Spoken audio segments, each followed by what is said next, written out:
Do more.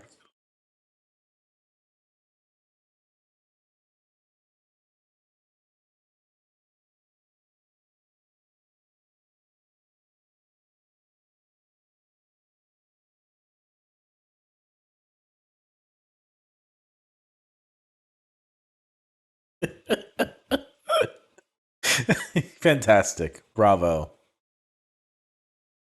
Hello. Welcome to another episode of Dissonant Waves, episode 158. Ritz and Trix are here, and my name is Domino. Hello, this is the episode where I failed to do an ollie on a tech deck. Howdy, bitches. We'll see it. I just work St. Patty's Eve. St. Patty's Day comes for us all, it seems. It is St. Paddy's Day here. I mean, no one really cares about it in Australia, except probably the people who've immigrated from countries that care about it. But still. It's an excuse to drink in the States. Yeah. As a kid, it was an excuse to pinch people you didn't like. Yeah, I live in a uniform. I mean, you couldn't wear green. I live in a pretty busy city block, but it is the busiest I have ever seen this city block, and the square around it become. It's insane out there. I am lighting a joint as we speak. Truly going green. It's the post-work joint where I need it to decompress because in order to sympathize with Trix, I've also gone for this unicorn beer as we're recording, and it tastes like absolute crap, but has enough alcohol in it to hopefully make me forget that it tastes like crap. There's something so far, no. I was training a new girl today, and she got fired, so that was fun. There's something to the phrase "decompress me" on Irish, maybe. Explosive decompressed me on Irish. All right, there we go. Anyway, we have some things to talk about this week. Trix, you have foisted upon us the band SEX MEX with their releases SEX MEX 21, SEX MEX 22, SEX MEX 23, and their latest Cold Not Cute EP. A little bit of a change up there. Indeed. Chose to go with the finishing of Parannoul's discography by covering his first album, Let's Walk in the Path of a Blue Cat, and also covering the EP Parannoul did with Asian Glow, the Paraglow EP. And lastly, Ritz, you chose to do Stomach Book's new album, Sophomore Slump, Call It Thump. Call It Hump, I guess. I think it's called Hump. I'm still going to fuck it up because I didn't even notice that was what it was until you said it last week. Yeah, I think I kind of like immediately. It's just something your brain just kind of does when you read this stuff. You go like, oh yeah, that's how I'm going to finish this off. But then you actually look at it properly and you go, oh, yeah, no, I got that wrong the whole time. Yeah, I'm coming a long way from CALLITHUMP, I'll tell you that. Yeah. Yeah. Well, who wants to pick what we're talking about first? How about Trix before she lights up the joint? I already lit it, but... well, too late. Go ahead anyway. How about what I have the least to talk about, and that's just because it's a damn good album that I was only able to listen to once, and that is Stomach Book. We are starting at the Stomach Book. I think the least to talk about is just for you, because I think there's a lot to talk about in this. I think there's a lot to unpack. As I said, for me, I'd like to preface this week. It's been a hell week for me. Yeah. I've been closing almost every night at work. Anyway, to open this up with a proper introduction, Stomach Book called Sophomore Slump CALLITHUMP is the second album. I'm about to call it a book because I've said book too many times now. Second album from a Stomach Book who we covered pretty recently after pretty quickly after they released their debut album. Since then, it's been a couple years. There was some singles that were released that were on this album. Sound-wise and just with the lyric-wise and everything like that, there hasn't been too much. This is still as nihilistic as before. Nihilistic, but we have more context now that I feel like we did back then. Yeah. Because you made the statement this week that you think Stomach Book invented claustrophobia pop. Invent might be a very strong word to use, but I think when it comes to the most important albums to how claustrophobia pop became a thing, just knowing what they go back to and being inspired by, I would be surprised if the debut isn't in that discussion. Now, with this album, it definitely should be in the discussion because there is straight up claustrophobia pop in this album. And there's a lot of other stuff too. I think that is the interesting thing is kind of hearing how the musicality has expanded. But put aside just obviously the ending to Playing Pretend, which goes into this whole full like 3-minute static noise sample based a sample based odyssey, I guess we'll call it, just because it's kind of just completely different to the rest of the album, which we can already compare to a certain artist that we love here. I'm actually going to compare the very last song to Elizabeth Whittington. What was it called? December 10th, 2021, 11:57 p.m. Yeah, it's not exactly my uselessness caught on tape, but it definitely has that vibe. And it's got a very similar sound to that, just in the way that the instrumentation is all mixed, produced, and just working together in there. It is a very harsher album than the debut. Yes. I want to look up something real quick. You keep talking. It's not as varied in its sound that I feel like the debut was, or nor do I feel like it has this kind of flow in there. But I feel like we do have kind of more of a consistent theme with this album, which immediately kind of it gets thrown away when Devil Nobody comes on, which is such an outlier with the rap verse on this album and stuff like that. Which, don't get me wrong, I'm not taking this as an insult. I do like that song standalone, but it is always for me as a moment in this album such a weird change of pace. Yeah. Mm-hmm. And then it kind of goes into more like that kind of. It's not like the whole kind of cyber grind stuff that's been talking about, but there's a lot of that going back into that kind of like very chiptune, digitally kind of upbeat stuff that happens in the latter half of this album as well. It's so.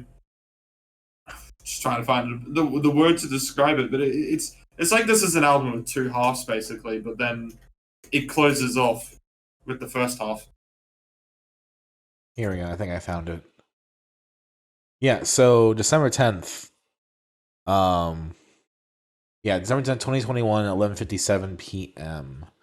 According to the Stomach Book Twitter, that is the day and time that her mom died. And let me see. She recorded it on that day, and it's been pretty much unchanged since then. So that was shortly after the original album came out. And that is a very important context to have going into this album, because there are a lot of moments on this album which not only talk about death, but do talk about the loss of her mum. Yes, and I think in a way it's interesting because you're talking about the two halves of the album, and there is that. You know, if you look at the way it's been released, you know, going back to Casket Kids, that was a single in 2022, shortly after the first album came out. Like the first half is mostly the singles and things that we know already: Devil Nobody, Anarchy. The second half is kind of more of like this kind of little arc of like the breakup that has happened, that's been mentioned in the Bandcamp page here. The breakup, tragedy, heartbeat, and heartbeat kind of sounds when you get to the end of it like that could be the ending of the album. Yeah, because it kind of has like that triumphant note, and it just sounds just kind of like wrapping everything up. But then you end it instead with December 10th, because that kind of juxtaposition of that really happy, you know, nice ending, that's not really Stomach Book. The Stomach Book thing is kind of more always trending towards depressing and nihilistic. So naturally you have to then come in with the kind of the ultimate, like, this is really what fucking happened kind of feeling. You know, with the this is the recording that I made that day. And there's something to that I think is very fitting and very. It's not as internally logistical as the original album, but I think there is something to it that I understand in a way. Yeah, in the case, the original album, or the debut album, and we shouldn't really call it original because that makes it sound like there was an original copy of this album. that we've The listened first to. one. Yeah, the debut album was, in a sense, kind of didn't really have a theme other than, I guess, just having a mental breakdown. Sure. You know, there was definitely a lot more to it, but that's kind of what there was an overlapping theme. Whilst this one, it feels a lot more personal, the events that are happening in this, and obviously because contextually it is. Yeah. Mm-hmm. Now, I still think when it comes to just actual instrumentation, flow-wise, and all that wild creativity, we had so much that happened in that debut that it was in a sense a little overwhelming to kind of remember everything, but it was such a creative breakdown of emo. Yeah. Mm-hmm. And I remember someone described it to me as spooky ABC music. As what? Spooky ABC music. I think it said spricky. I'm like, what the fuck is spricky? Nah. Fucked up And white boy. this, in a sense, doesn't feel as kind of. While the debut, I would almost say, is like a Halloween style album in its instrumentation, I don't actually kind of get that vibe from this. No, I don't either. No. If anything, it's kind of it's almost a post-Valentine's Day album, in a way. Like there's something that feels very newness and spring and love is over kind of stuff going on. Like there's still a little bit of the spookiness with like Casket Kids, right? But that's kind of a smaller part of it. And there's a person named Zombie that's featuring. So zombie. I believe Stomach Book also appeared on Zombie's album as well. Devil Nobodies, that was a single that I believe was also released in 2022. I could be completely right. Oh, well, there we go. Yeah, It actually says on 2022. the Bandcamp. Zombie. Yeah, Zombies from Rural Internet, and I'm pretty sure Stomach Book appears on the Rural Internet album. Yeah, Anarchy is also from 2022. Metanoia is 2023. Yep. So there's something about this album that is interesting to me because I kind of want to relate it to a couple different things. Number one, there's the "We Will Look Back at You and Love You Forever" comparison. The blurry sample is going to be one of the big ones for that. And it's the same sample. It's not actually from the same episode. I'm pretty sure. I thought it was because I never really watched Bluey, but they're two different episodes. But I thought it was the same. It's Budgie not the episode. Budgie. Oh shit! No. The first one is from "We Will Look Back at You and Love You Forever." It's the first one because that album came out first. That's the Budgie died. Yeah. And this one I thought was kind of talking about death in the episode, like, so I assumed it was the Budgie because that's just how it's used. Yeah. In the song, and I should probably know more Bluey than I do, but I don't, and that's just because I don't really watch TV. Even though, like, from every part of Bluey I have watched it seems fine. This seems to be from an episode in which Bluey meets a friend whilst camping, and then they don't find their friend again. That makes sense. It's not like a death. It's just like a whole, like, hey, sometimes you meet people and you don't see them again. And I think, I have liked what I've seen of Bluey. I think it's an interesting show, and I think it's great for little lessons like that. That being said, I think the difference that separates Stomach Book and We Will Look Back at You and Love You Forever is that I know that Stomach Book is sampling, but there's something about the way the songs are constructed where with We Will Look Back at You, I know that that's all samples. I know that that is all kind of pre-constructed, prefab stuff they're mixing together. I am more willing to suspend disbelief and believe that most everything on Stomach Book is created specifically for the album.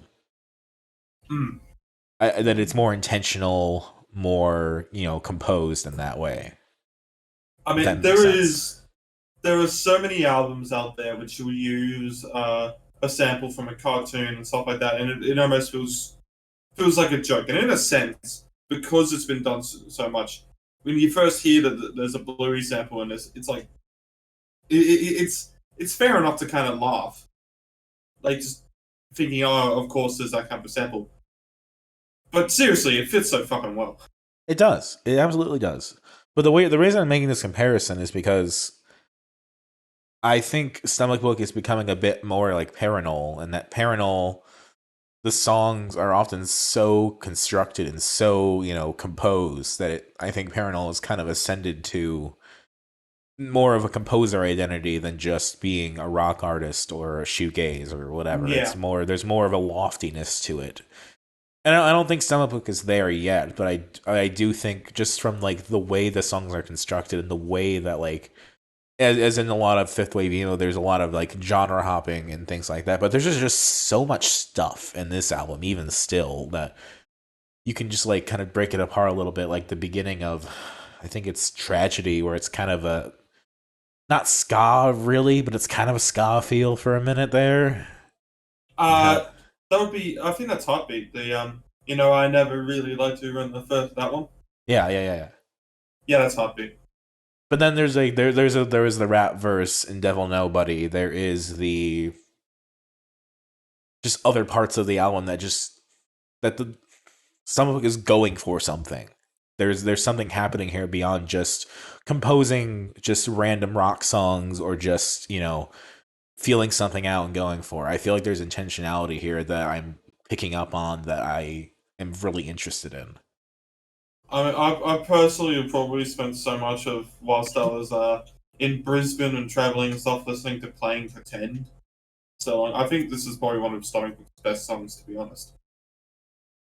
Interesting you point to that one. Yeah, well, I mean, obviously we're talking about it with the sampling and stuff like that as well, but it just the first 4 minutes of it is just.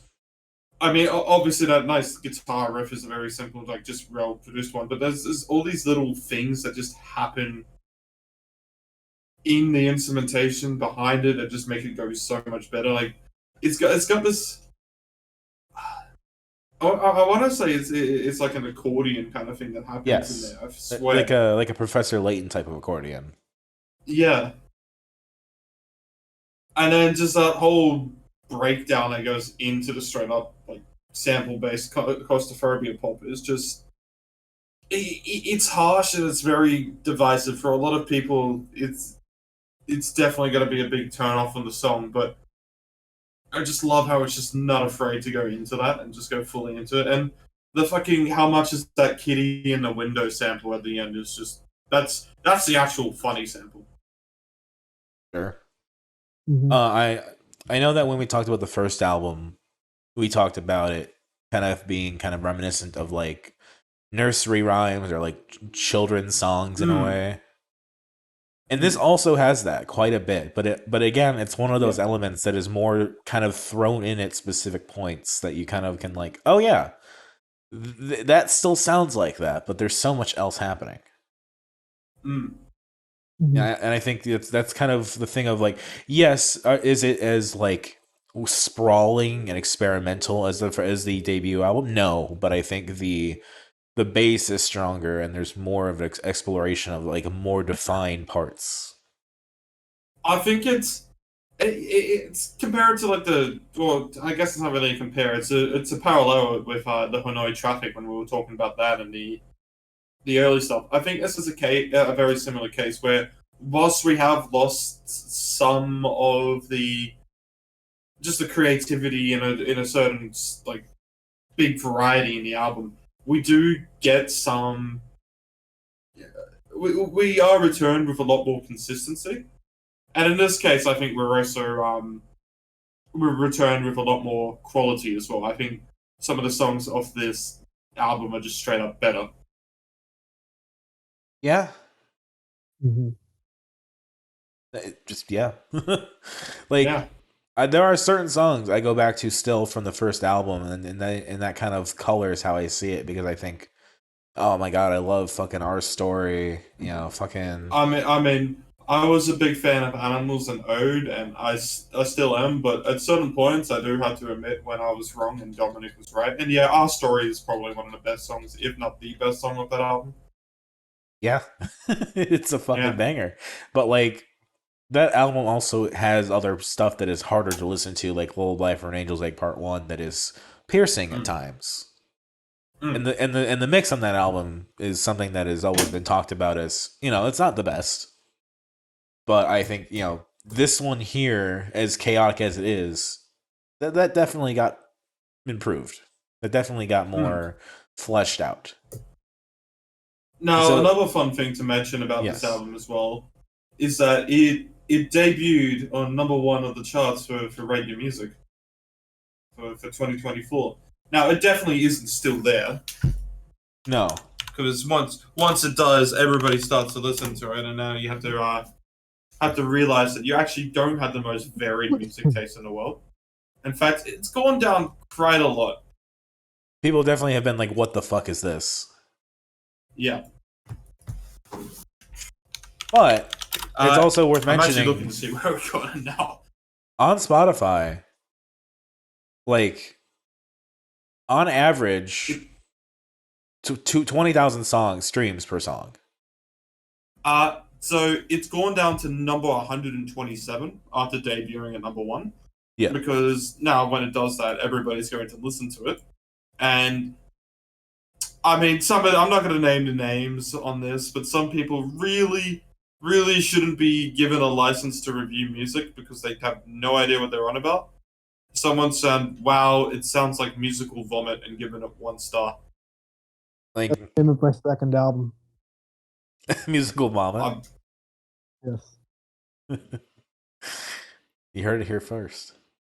Like, there are some people who do criticize this album, and whilst I don't agree with their takes, they actually do say a lot more. So this isn't just a case of, if you hate this, you're wrong. You can not like this. That's fine. This person goes on about how they think it just sounds more being maximalist than being quality wise, which I disagree with. But I can see how you can have that take, and that's a fair enough criticism. At a certain point, it's more about the artist and the vibe than it is like, oh, are they maximalizing? Are they going for, what angle are they approaching? It's like, no, this is the style.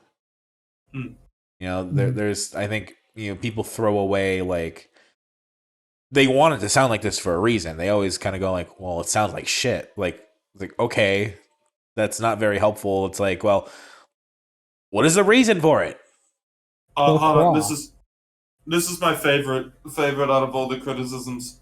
Something I'm almost 100% sure of is that I'm never going to listen to Playing Pretend again in my fucking life. That fucking song literally gave me a headache that went away shortly after I finished listening to the album. That's funny. Meanwhile, the Bandcamp also has a lot of reviews too. Including, there's one from Tyler Odom of Your Arms Are My Cocoon. Which, announce your fucking Sydney date, please. Or not date, the tickets. I want to buy it.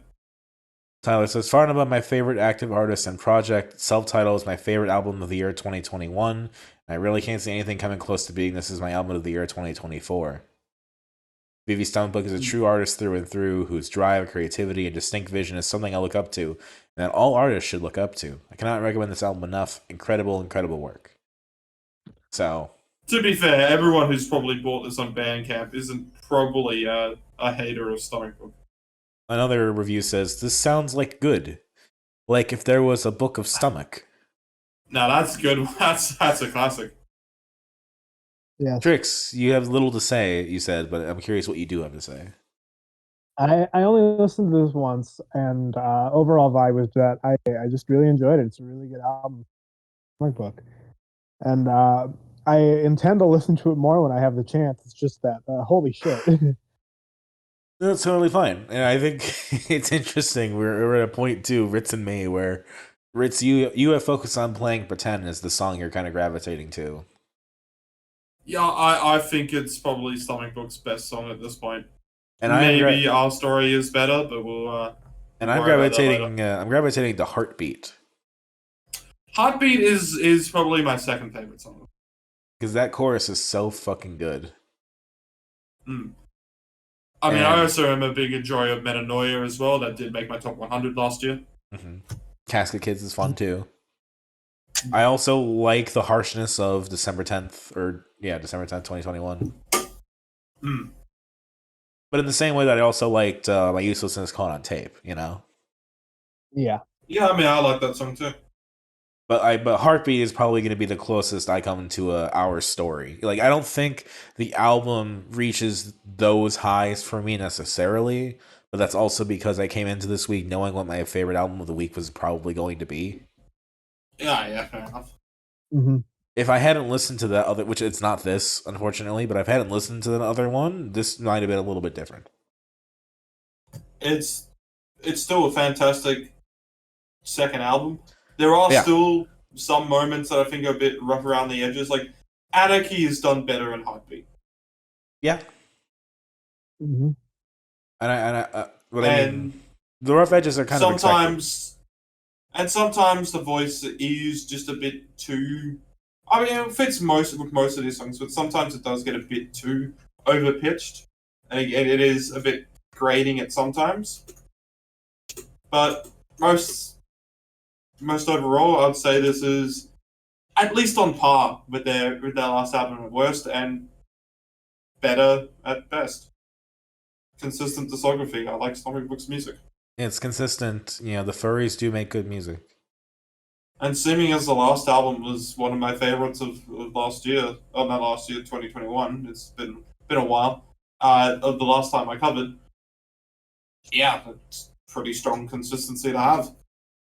Compared to what else we listened to from this year so far, it's looking really good right now. Mm-hmm. Favorites. We didn't really talk much about the opener, Are You Waiting, which is a really good 2-minute opener. I do feel like the album actually opens at Casket Kids, but I still like Are You Waiting as a song. That being said, favorites are Metanoia, Playing Pretend, and Heartbeat. December, I was about to say January for some reason, it's been a long year. December 10th, 2021 is also a pretty good highlight. Least favorite is going to be Anarchy. I think Are You Waiting is the L. Ron Hubbard was way cool of this album. You love doing that comparison. I swear that's like the 10th time you've done that. It is an intro. It is a kind of a prelude, but it is also its own song, and it also has a great drop. Mm-hmm. My favorites, we're gonna go with fuck. I like Heartbeat. I like Devil Nobody. I like December 10th. I like Casket Kids.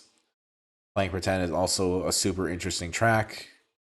My least favorite is probably going to be Anarchy as well, but not because I don't dislike it. It's just because a song probably is always going to be on the bottom somewhere.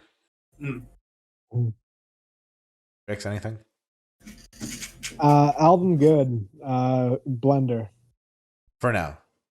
For now, I intend to listen Yeah. more. I'll give a more nuanced opinion on Twitter later. Yeah, I think you got to start finding a new word for blender in the cases of it's not actually sounding the same. It's just that you can't pick the favorites just yet. Because Yeah, I would I'll very do some much more argue this is anything but a blender. Would it be fair to call it a cheese sandwich? I think that's fair enough. Okay. Because the cheese sandwich is good, but it's all good. You can't really point at which part of the cheese sandwich you like more than another part. Yeah, that's fair. Yeah, we'll use cheese sandwich as that term.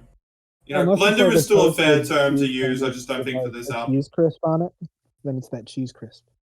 You were both speaking, so Ritz mostly came through, but for Trix, what did you say? Yeah. I was just talking about like a grilled cheese with a cheese crisp. Okay, fair enough. Can we interview Stomach Book just to find out what their favorite sandwich is? I would love that. If you're listening, we would love to interview you. And if you don't want the interview, can you at least tell Trix your favorite sandwich? If you put it on Twitter, we'll be sure to find it. Yes, at some point I got to make everybody's favorite sandwich. Start having a secret menu. I feel like the musician sandwiches. Now I know Dominic really wants to leave the best for last like usual. And for the best, Dominic's best. Let's pick the one that we're probably not so keen on, except for Trix. I want to hear more about this. So, Trix, please tell us about SEX MEX. Sex Mex is a band that was delivered to me by the algorithm. And it is kind of terrifying that the algorithm has picked out what kind of music I like down to a T. Oh yeah, incredibly terrifying. But if it's got a benefit, you may as well take it. Yeah. And I Nerds Who Play Guitar was the song that was recommended to me.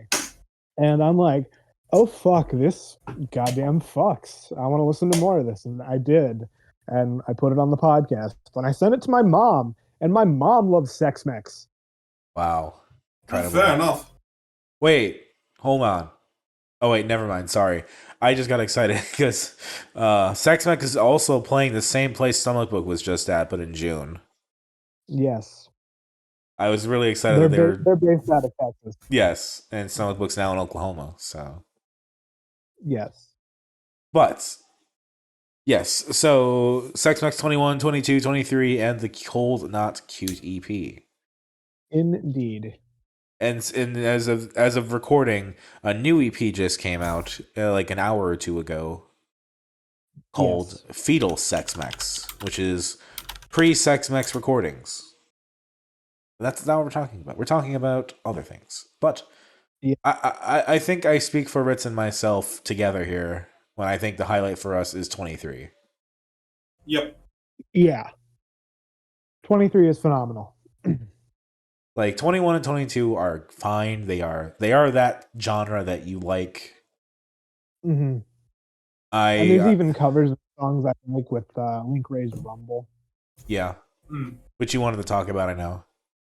Yeah, it's one of the first songs on the radio to use distortion, which was achieved by Link Ray literally stabbing his amplifier cone with a pencil. And because the sound was so unknown, it was banned from airwaves because it was thought that it could incite riots, and it is a purely instrumental song. Incredible. Wasn't that a whole thing about the Beatles' Revolution? Because that, I mean, it definitely didn't use distortion to the same amount that Rumble did, but I know that had more of a lo-fi kind of sound that wasn't quite used to everybody when that was released. Yeah. Rumble's from the 50s.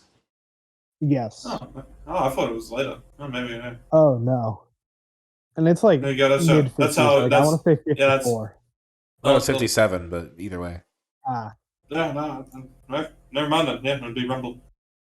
But I mean, I was thinking of Lorenzo. Listening to some of this, I was thinking of Ty Segall. I was thinking of Frankie and the Witch Fingers. I was thinking of OCs. You know, it all fits in there. I could see that. Yeah. I was also thinking of Meth Wax a little bit. Yeah, absolutely. Yeah, that's who I kind of had, the Meth Wax, the liquids. Yeah. Like, Petite League actually fits more in those circles than I would initially give them credit for. Yeah. It's just that Lorenzo is so good at presenting such an image that it's almost cloying. And you don't really think about it that way. Yeah.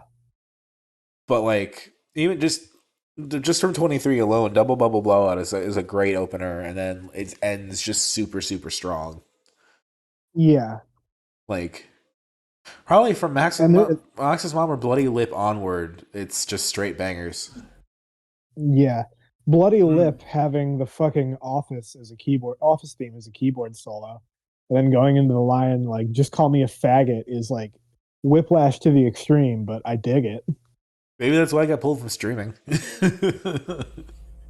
Yeah. I love the album art to Sex Mex 23, just getting stabbed by the keyboard. Yeah. Yeah. Beautiful. But, like, that's also, I think, a new thing for us is that this is the first time we've had an album disappear in the middle of the week from streaming. Yeah, usually it's hard to recover it that happens. Yeah. Or we've caused it at one point. But for the first time, and this is technically an album for this cycle. It came out December 22nd, 2023, so Sex Mex 23 counts this year. Yes. I just assumed, like, this is all just the stuff that they've released throughout the year or something like that, but is it just what they've recorded? It says recorded between November 22 and August 23. But none of it got released before. Yeah. Oh, It's kind of like a double hell deathmatch situation, I think. Yeah, that sounds right. Double Bubble Blowout had a single release. Oh, it was an EP that released in January 1st, 2023. That has Double Bubble Blowout, Sadie, Bloody Lip, and You Belong to Me. Hmm. So that was an EP from the beginning of 2023. I haven't listened to it, but I have a feeling that it might be different versions, if I had to No, guess. okay, no, okay. So there's a bunch of EPs. Okay, yeah. So there's also We're a Happy Family that has Goodwill, Pills, We're So Nice, and We'll Be Gone. Chick Problems, New Girl, Max's Mom, Good Friends. So yeah, 23 is just made up of a bunch of releases. It's a compilation of their Yeah. EP. So its status is counting a little more suspect now, but the album itself is technically a 24 yeah. cycle, but the Yes. songs itself may not be. I mean, I don't think you'll be fighting for top 20 by the end of the year anyway, so I don't think it's going to matter Yeah. too much. Also, It's a case of funny. I think I think just, it's good to get introduced to this band. Sorry, I am interrupting, but I'm just going to you're say it good. first anyway. And then Mine is get on to you. off topic, anyways. I think it's good to get introduced to this band early on because I do like what they have going on, and they definitely are getting better. Even if the EP itself that was the 2024, I'm not so fascinated by, other than I hope that Sonic isn't completely killed yet. I do again still like what's going on in this, and am excited that maybe this will be something fantastic to talk about later. But Yeah, the new EP, it's fine. Mm-hmm. Yeah, I think it has some elements of the new stuff that are better, but it does not significantly impress the same way 23 impresses. Have either of you read the lyrics for Nerds Who Play Guitar? I can do that I right have now. not. They're actually very well written, and it's just all about kind of like band dude jerk offs, if that makes any sense. Like who idolize like Jimmy Page and want to do everything. I want to they be wanna Marky do. Bolan, and I want to be Jimmy Page. I want my Sable Star and make sure she's half my age. Yes. Yeah, good line. Although, for my money, my favorite lines are: "Got a girl, but she don't please me much. I prefer to masturbate. I beat off to the beat of my own drum. I beat off to the beat of 9/8." And then it continues, you know she's 15, you know it ain't hard. All you need is some attitude and melody. Yes. There was another line. It was on Super Couch, actually, I believe it was, which I swear was talking about masturbating as well. I'm just gonna fucking get it up right now. Oh, are you? Tokyo, Japan isn't great. Isn't it great? I wish that I could sit and masturbate. My broken arm, it tells me no, but Super Couch lets me blow my load. Coming in my seat, isn't it neat? Robotic arms and turbocharge. So that's how you get it. Yeah. What a couch, man. Yeah. And then there was another one. The Amazing Ultra Spider-Man. Shit breaks, chick falls. Spider-Man's gonna bust his balls. Boy, this dude can do it all. Hell yeah.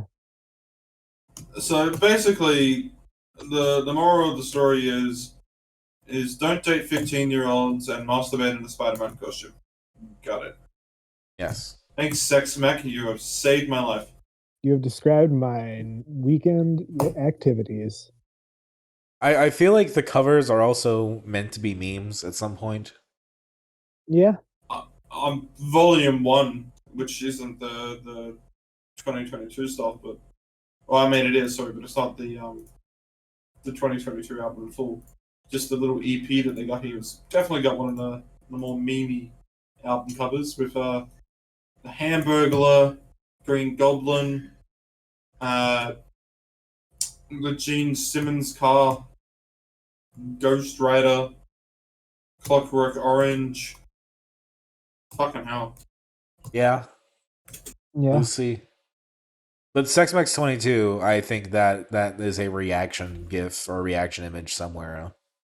Yeah, I can see that.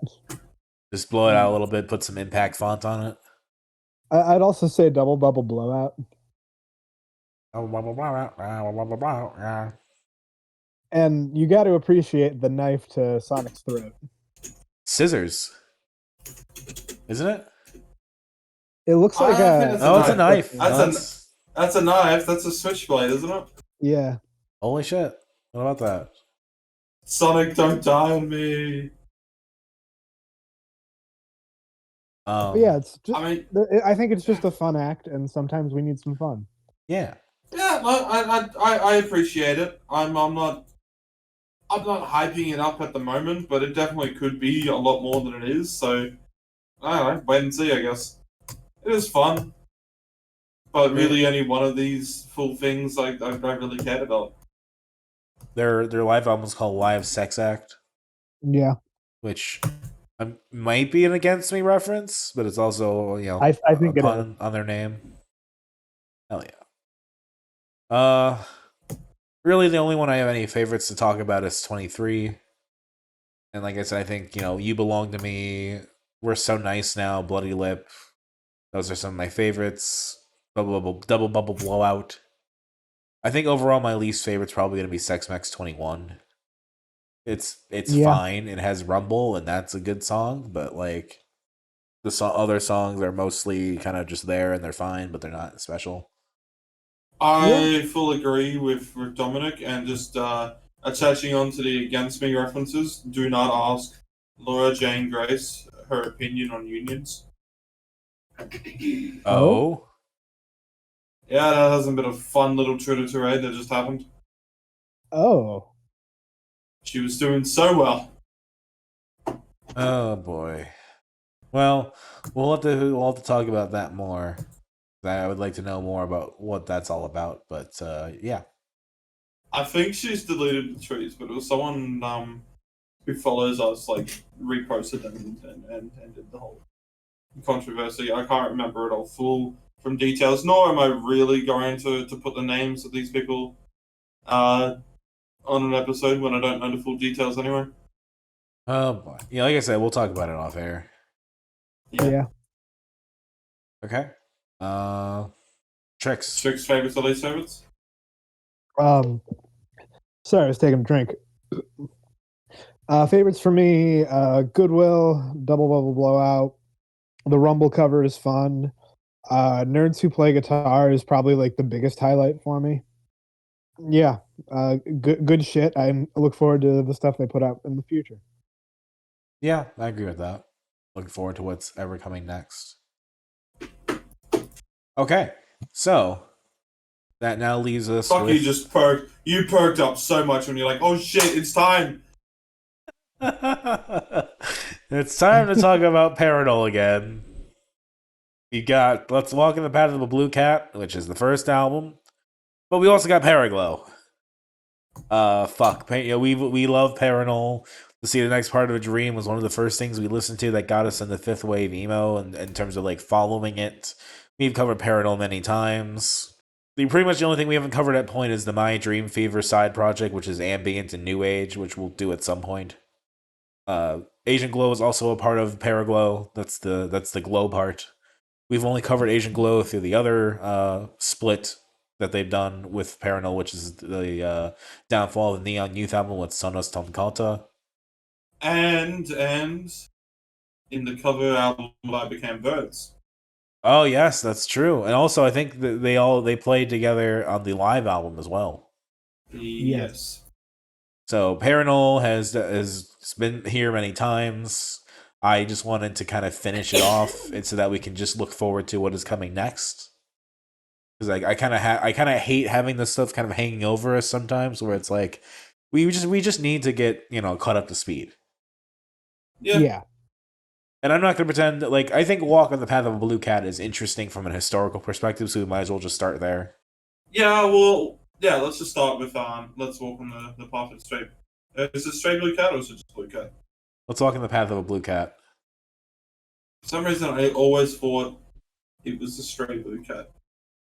I don't know why. I mean, I'll do the first take on this, since since I was the one who so kindly brought us into the Parannoul fandom.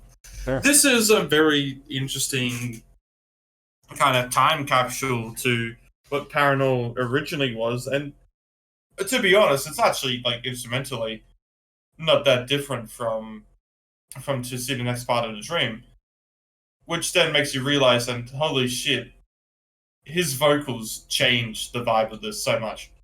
Yes. Because this is basically an instrumental album. Released in January of 2020, so right before COVID hit. And I mean, there are some songs here that I think give away like what Parannoul will become. I think, Bright Dark Lost Shoelaces, once 1 Year of Failure is kind of a more metal track that kind of belies some of the interesting guitar work he'll do or they'll do later on. But it's kind of interesting just hearing the instrumentals, and I think I can hear how it's more MIDI this time around. So I can understand how it's all kind of presets and everything a lot better than I can on later stuff. Well, but I also I feel like if you had only listened to this album from Parannoul, you would not be comparing them to artists like Asian Glow or Weather Day or anything in the fifth wave emo. You would be comparing them to Mogwai. Yes. Which is also an album that we covered around the same time at that point. So it still would have fit in with what we were listening to. But I don't think we would have covered them if it was just this. Yeah. This is one of those things I would have found myself and be like, yo, we should check this out. This sounds cool. Yeah, I could see that. But but it's like I'm looking at the Bandcamp suggestions, right? And it's like fucking Microphones in 2020 is right there. And that was such a monumentous moment for Dominic. It's just one of what I was thinking of a lot while listening to this was kind of the interesting, not parallel. That's not the word I want to use, but there is definitely a, not exactly a vaporwave literal thing happening here, but there are certain moments where I can like think about what vaporwave was, at least when we listened to Floral Shop. And also remember how kind of One Wayne G, Mac DeMarco, was doing on the weird kind of longer tracks that he was doing with like MIDI work or just kind of like longer passages. And I think, some of that work kind of is echoed here. It's interesting how MIDI has kind of taken on this life of like, well, it could be this and it could be this, and you can kind of turn it into sounding just fucking amazing, as To See the Next Part of the Dream kind of shows. Yeah. I mean, it's a cool instrumental album, but it's just kind of really hard to talk about this when we have everything else from Parannoul's discography, which just shits on it, to be honest. It's the... I mean, compare this to After the Magic, and that is such a completely different album, which is a lot more lush, a lot more. I mean, this has a lot of problems with post rock that you'll get, in which a lot of the songs, or a lot of the moments in the songs sound very similar, and it's almost like a house track with just rock instruments. And then you have songs like We Shine at Night, which take on many different forms, and we have all those beautiful vocal moments that happen on it as well. It's just not even really comparable. And that's really why we're only covering this, is just to kind of finish it off. And it's just not really comparable to the rest of the discography. It's just... He got better. He's not even bad here. He just got better. It's like It's like the Street Fighter to Street Fighter 2. Yeah. See the Next Part of the Dream is... Yeah, like you can go back and play Street Fighter, but it's not like playing Street Fighter 2. You can see what it would become. You can see the ideas, but To See the Next Part of the Dream just iterated and kind of set the blueprint so much better. But that's also why we were also comparing it to Paraglow. We've already covered After the Magic, but Paraglow, that's in terms of how fast this has all happened. Downfall of the Neon Youth was also 2021. I am pretty sure. Yeah.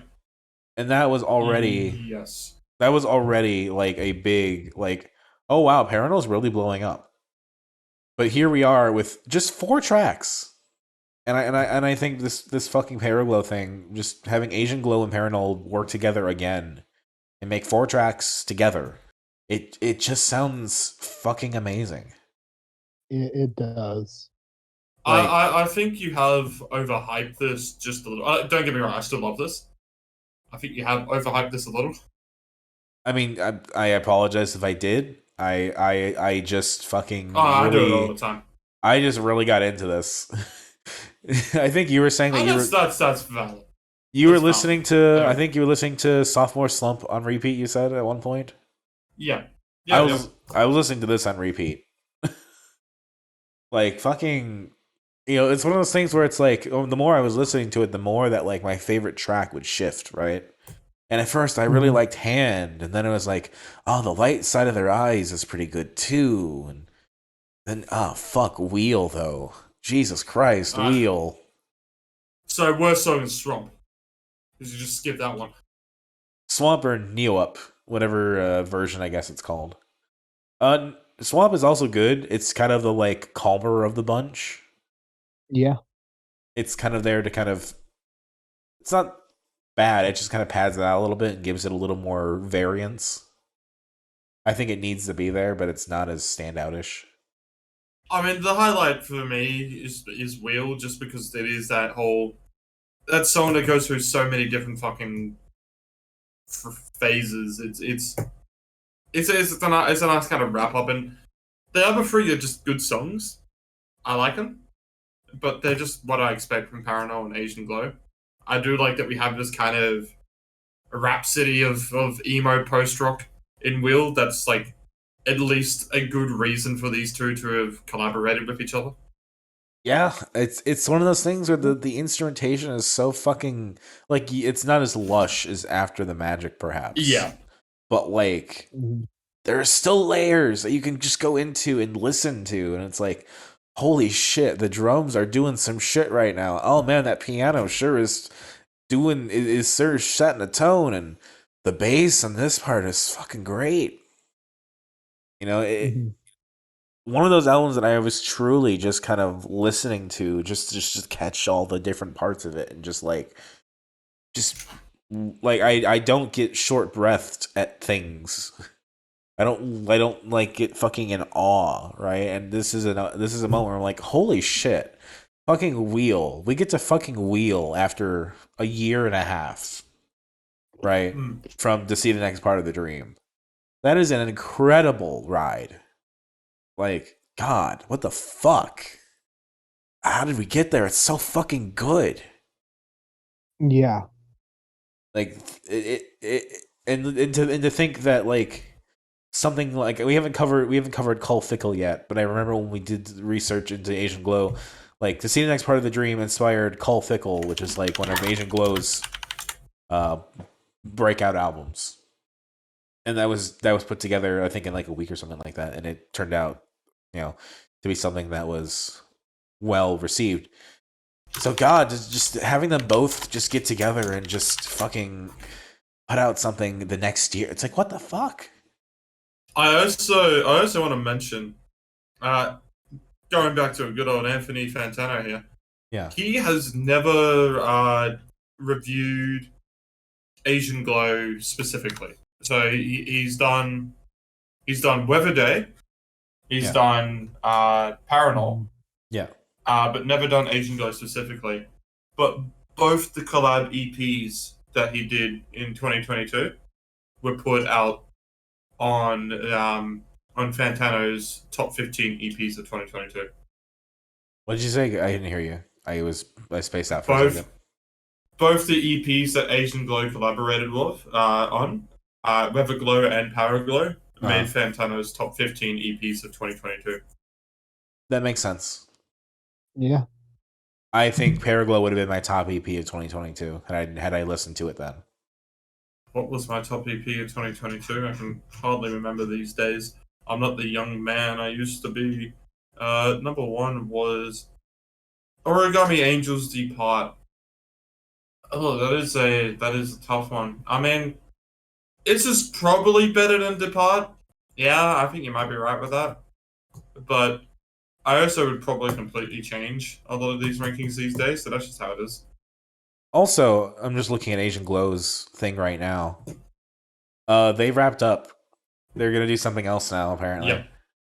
Yep, they released their last album under the Asian Glow name this year. It's not on Spotify, but it is on Bandcamp. Unwired Detour. It has the singles all on it as well. Yeah, I mean, Curitimago #2 was like number 30 in my top 100 last year. It was a good fucking song. That's wild. Yeah. I don't even know what to say to that. That's fucking wild. Kudeka also appears on the album, which I think is funny. We'll have to fucking cover this and cover more Asian Glow. We're good at doing things way too late, aren't we? Yeah, we I mean, are. granted, we've covered enough here where we can say we've been hipster. We're definitely hipster on Stomach Book. I mean, we covered Parannoul and Home Is Where when they blew up. So, like, you know, we came to the party when the party was happening. Yeah. Stomach Book, Yeah. you know, Bigger Boot. We were there early. Yeah, just need Bigger Boot to blow up, which could happen when they release a new album, which they teased a while ago and then just haven't teased since. Apparently, it's banned now. Oh, that's good. That's cool. Yeah. I like when music acts become bands. That means there's people to do the music together. Perfect. Make Yeah, I mean, music. I like this. I like this. I'm not as hyped on it as you are. It's not even my favorite of the week. It's definitely better than everything but the favorite. I can tell you that though.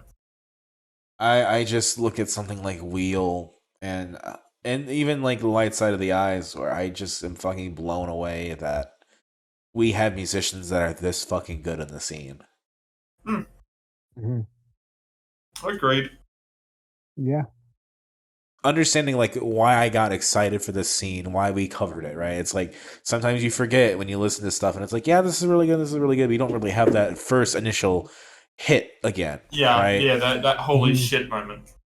And to have that for me again is huge. Like just that reminder of like, oh man, this is still fucking great. So that's just kind of where I am, right? Jesus Mhm. Christ. Yeah. Favorites, least favorites. I mean, fucking Wheel and Light Side of the Eyes. Swamp is the least favorite, I guess, of the four, and then Let's Walk in the Path of Blue Cat. The only song that I really, really like on there is Bright Dark Lost Shoelaces. When You're a Failure, and Tone After Tone has some cool stuff in it, but everything else is kind of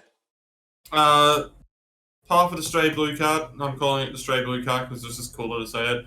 Kind of a blender. Gonna be honest, it's not really a least favorite, but it's not really any favorites either. Mhm. Paraglow, yeah, Wheel's the best. Swamp's the least favorite.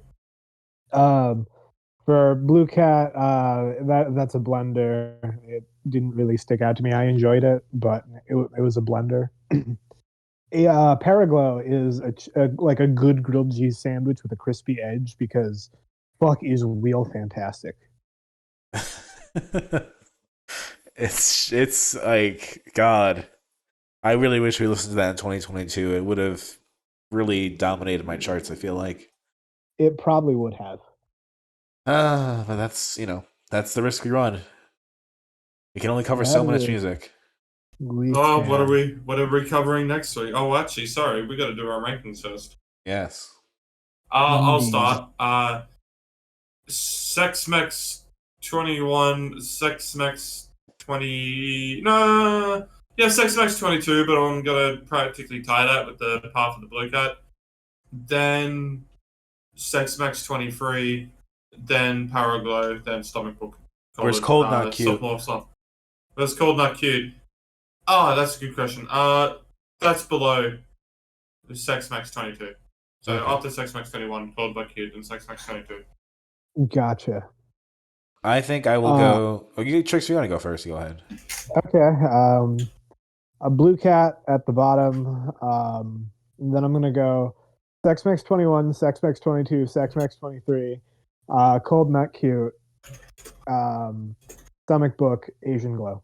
I will go Sex Mex 21, Sex Mex 22, Cold Not Cute, Let's Walk in the Path of a Blue Cat, Sex Mex 23, Sophomore Slump, and at the top is Paraglow.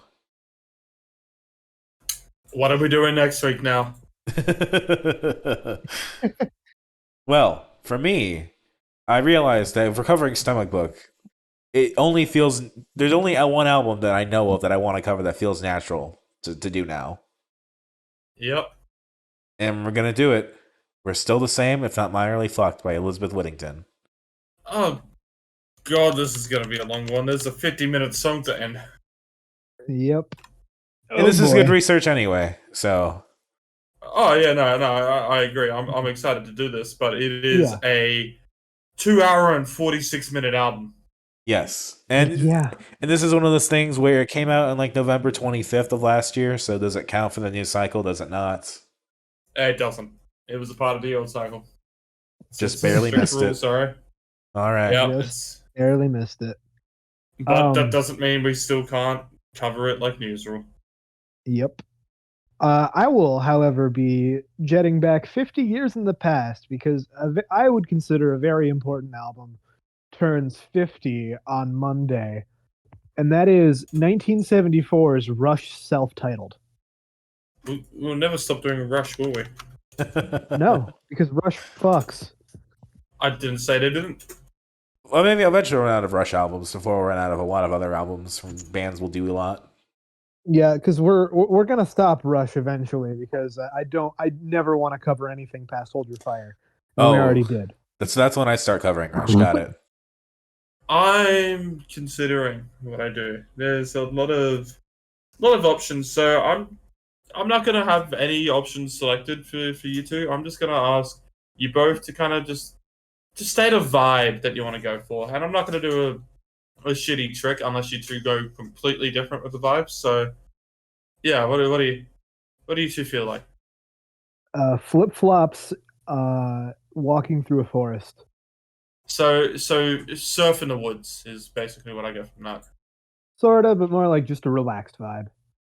Only vibe I asked for. The vibe? Just building on what we've covered this week. Building on what we covered this week, so we want something relaxing that builds on what we've covered this week.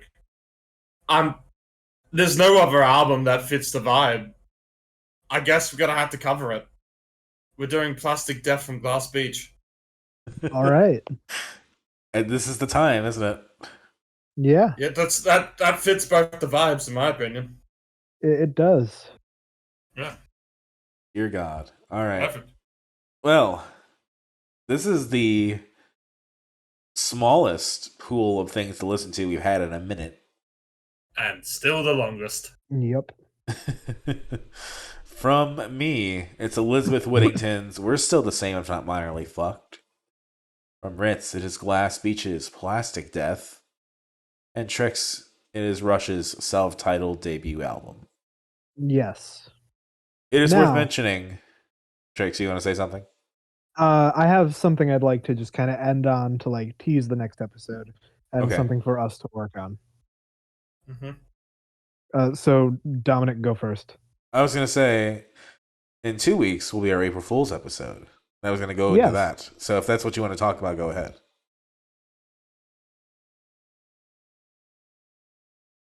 She died. Trix? Trix, are you there? Yes, I'm here. What came through? Nothing. Literally nothing. Oh God. Okay, I will start over. So, I have had this idea of artists we don't want to cover, and so to make this a little bit more fun, I would like us all to create a list of 5 artists we don't want to cover, whether it be for any reason, whether it's for like controversy or we just fucking hate the artist, and to make it more fun, I figure we'll pick off each other's lists, and so. I figure, Ritz, you want to punish me, so you can pick off of mine. I will pick off of Dominic, and Dominic, you will pick off of Ritz's. Okay. Yeah, you know what? That actually is fair. Yeah. Because I was like, maybe I want to pick off Dominic, but I know Dominic will 100% want to pick off me. And as much as I'd like to a blue ball him, I think it would be funnier if we do let it in that way. Yes. That'll be. So I gotta go find the anti shaky graves on Trix's list. Good luck. They are all jam bands. and I know Oh, that's that. not fun. And so we have Trix picking mine. That's right. Yes. Okay. I feel like I know what you're gonna pick from my list, but we'll see what happens. Anyway, that's gonna do it for us this week. My name is Dominic. You can catch me online at DACICHOCKI on Twitter. Dominic Chikoki on YouTube. I'm also on the Games My Mom Found podcast sometimes. We just did an episode about Kingdom Hearts Recoded. You can find it on that YouTube page or wherever podcasts are, unlike us. I have been Ritalin. You can catch me on my website, ritalin4kids.github.io, which I never actually update anymore because I'm a slack little bastard. I do have a YouTube channel that's in the description below. I actually post everything on my Instagram, but I don't want people following that because I have no idea what the test of success is and how to get it. Sure. I've been Trix. You can catch me on Twitter as well as a host of other sites. I have a link tree that will be linked in down below where you can just find all my shit. Yeah. Anyways, check us out on YouTube as you already are. Check out our website, buy our clock, all that. Dissonant Waves.space. Hell yes. All right. That's going to do it for us. Wonderful night, everybody. Only a good night.